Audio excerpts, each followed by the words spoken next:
Okay, so this is a review of this radio, the Podofo 10.1 inch wireless. It's pretty great.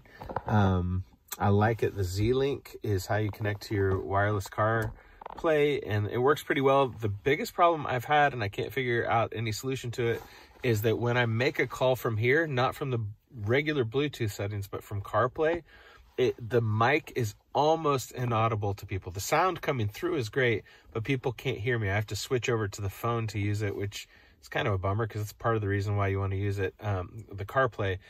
It does have a weird issue too with Google Maps. Google Maps can't hear me either, so I'm not sure exactly what is going on with that. But one of the things I wanted to show you is if you are getting this radio, when I got it, all of my touch was backwards. So if I touched here, it actually would show up as though I was touching here. All over the whole screen was like that. So up, like it was all left and right. Closer I got to the center, the closer those two things got. And so what I found was you have to go, let me show you how to get into this. Go to car settings, and your introductory screen may be different than that, but you go to car settings, you go to factory settings, password is 1 2 3 4 8, and then okay. And then it took me forever to figure this out. I even thought I was going to have to return the radio stereo, and then I figured this out. So touch settings, and then you go down here to key positions. When you do that, you can scroll, you can look through these, and you'll see I have swap left and right, and I have that checked here. I don't know if you can see that very well, but I have that checked, and I checked it, got out of it.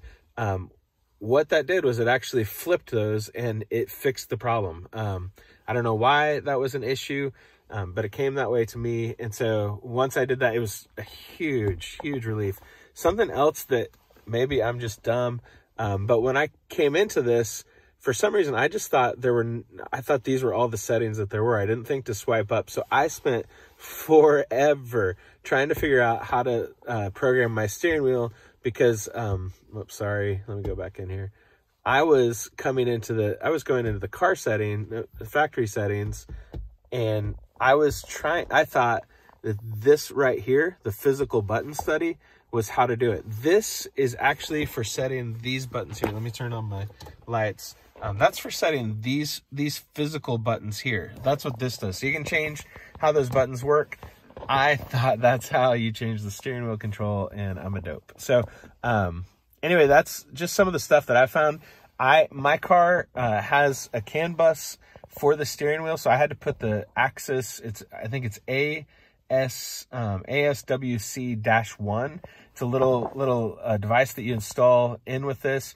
I also found that for this stereo, if you use the Axis Metra steering wheel control adapter, you need to set this stereo to Sony dual. That won't make any sense unless you're using that. But once you are using it and you set this, it took me forever to figure that out. So setting it to Sony dual will allow you to then program the steering wheel functions, and that works really great. Now I have total access to it. I'm using my steering wheel to turn it up, turn it down, and I can set those functions to whatever I want. There's a few things that I would like to see be better on this, but overall it's pretty dang great. I think I paid like $140 for it. And so, yeah, man, I hope that's helpful.